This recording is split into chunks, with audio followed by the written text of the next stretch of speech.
Some scientific research suggests that the universe designed two types of men, alphas and betas, to meet the requirements of the species. Alphas were created to guide and impregnate betas, which were then tasked with serving. In the past, only one male out of every 16 was able to successfully reproduce, despite the fact that more betas reproduce now than ever before. I have a hunch that the 1:6 ratio is useful in illustrating a plausible proportion between the two male types, despite the fact that social order and, as a result, the institution of marriage are likely to have contributed to its development. Today, assuming a point of historical constancy with reference to the dynamic described above, I see the lessons to be required from it. The first is that if you are an alpha sex with dozens of girls, this may be a likely predictor of what will happen. If you don't have a definition, you're probably part of a small minority. And if you're a beta, you'll have your work cut out for you because alphas make up only the top 6% of men. However, TRIP can serve both groups by providing the information necessary for betas to mimic alphas, and perhaps eventually become alphas, and for alphas to maximize and streamline their strengths in order to extract the greatest value possible from the sexual marketplace. As a general rule, it is the nature of women to use men for cover resources and, in the case of her interaction with alpha males, reproduction. This is frequently in large part due to the fact that they are physically vulnerable. Because it implies some level of malevolence or purposeful deception, manipulation is not the best word to use when attempting to describe this mechanism. However, it is helpful that it reminds us of how tricky women instinctually are with reference to the worth they advertise versus what they supply in an interaction pattern that is not deliberately calibrated by a more manipulative, intelligent, and self-interested male. These are the words that Schopenhauer used to describe the natural routines of girls. When it comes to females, Mother Nature bestows upon them, for a brief period of time, an abundance of beauty and an abundance of charm, at the expense of the rest of their lives. This is referred to as a striking effect, and it is said to have what is called, during a dramatic sense, an inciting effect. In order to ensure that they will be able to, during these years, ensnare the fantasy of a person to such a degree on make him rush into taking the honorable care of them in some quite form for the rest of his life, a step which might not seem to be sufficiently justified. If he had only considered the issue due to the fact that women are more dependent on men for their survival than the other way around, they would have had to collectively develop a compensatory trait that enables them to extract value from alpha males in ways that are not interdependent in order for them to have done so. This often takes the form of an automatic and brilliant instinct for interpersonal negotiation, in which she will continually test the character of the connection in the hopes of extracting more value from a person. This tends to be a defining characteristic of people with this trait. The classic example of this is frequently the cheating housewife, which has the effect of lowering the value that she must provide to him. That, if we are all being honest, we shouldn't blame each other when we see how better the husband is. Women, in this regard, are naturally significantly better at sexual strategy than men are, which is why we need our own compensatory quality.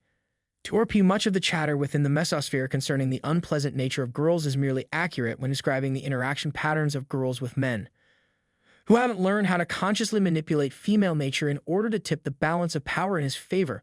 To quote a second and superior German philosopher, the true man wants two things, danger and play. Because of this reason, who haven't learned how to consciously manipulate female nature in order to tip the balance of power in his favor. Let's talk about a few of them here. One is to develop and slash or mimic a sex-satisfied, not a sex-desiring mental disposition. Women don't consciously accept that this is true, but their psychological firmware insists that they are interested in men who are already in relationships with other women. As her mind works through this unconscious logical syllogism, this is frequently a very fundamental sort of pre-selection that takes place. I do not know whether or not this man is physically capable of having children, but the very fact that there are signs that he could also be already getting ladies who are not desperate suggests that he might be. There are two distinct approaches to achieving a sex-satisfied state, both of which are mutually compatible with one another.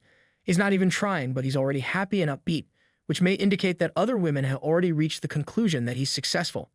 The first method is to truly induce it by having sex with women on a regular basis and going as low on the same column as is required to urge oneself to become laid. The alternative is to mimic it by artificially altering your behavior and demeanor to match the patterns of somebody who is getting laid. This means acting in a way that is similar to the person who is getting laid. There is no reason to feel ashamed about this. However, it is important to avoid at all costs any behavior that she might interpret as needy, desperate, or sexually frustrated. Because of this, you will need to keep a close eye on yourself at all times, which can be taxing, which is why I do not recommend adopting the second method exclusively for hair that was just illustrated.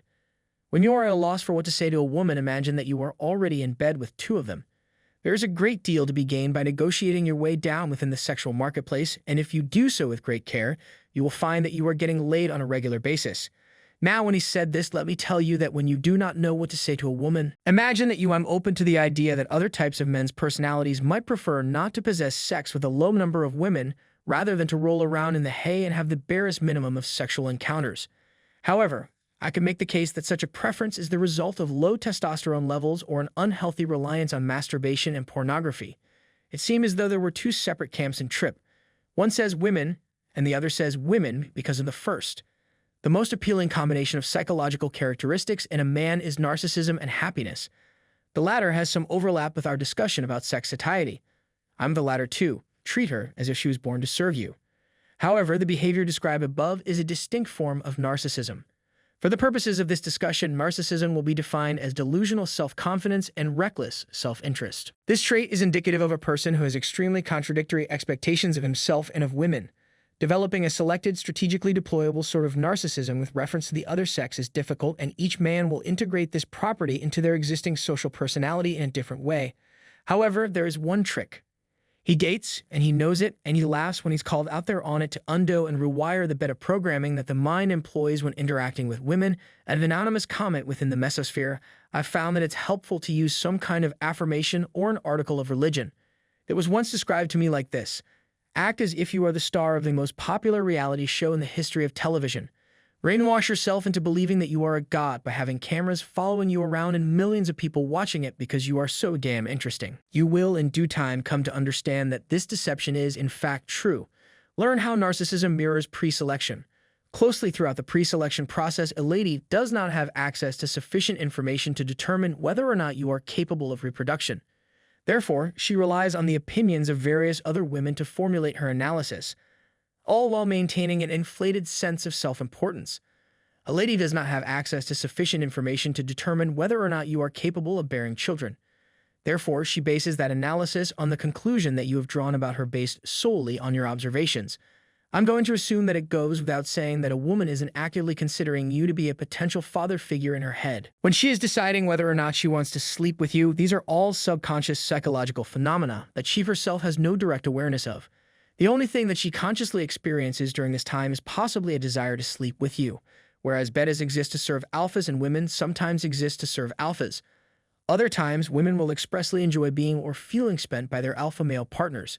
This is a subtle dynamic, but you should treat her as though she exists to serve you in order to determine the specified alpha to female relationship pattern.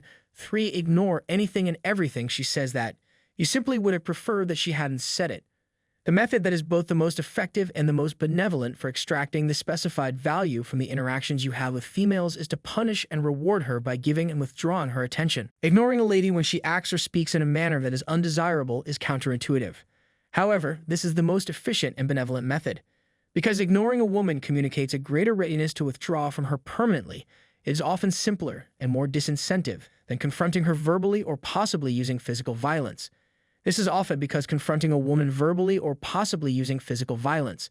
This demonstrates the worth of her, and it causes her to feel insecure, whereas verbal confrontation conveys to her the message that she is his only option, and that he is more likely to attempt to control her because of this. If a woman you are interacting with asks an unwanted question or makes an unwanted statement, just ignore it. If a man does this, he is more likely to gravitate away from negativity and unwanted behavior and in the direction of other women from whom he knows he can acquire a more desirable relationship. I'm not suggesting that you give her the cold shoulder by folding your arms like a frustrated child and giving her the rejection that way. It is often framed reaffirmation. It is the best and most efficient way of handling her ass. It is especially preferable to verbal confrontation if either of you is susceptible to the slippery slope of escalating negative emotions. I am suggesting that you simply act exactly as if she had not said it in the least. There may be a reoccurring and compelling belief that the sexual marketplace is a game. However, I believe that this is frequently only the case when men fail to find out how to calibrate male-female interaction patterns to satisfy the self-interested nature of the male and, as a result, the alpha-pleasing instincts of the feminine rather than the self-interested nature of the female and the female-pleasing instincts of the male, in other words, the self-interested.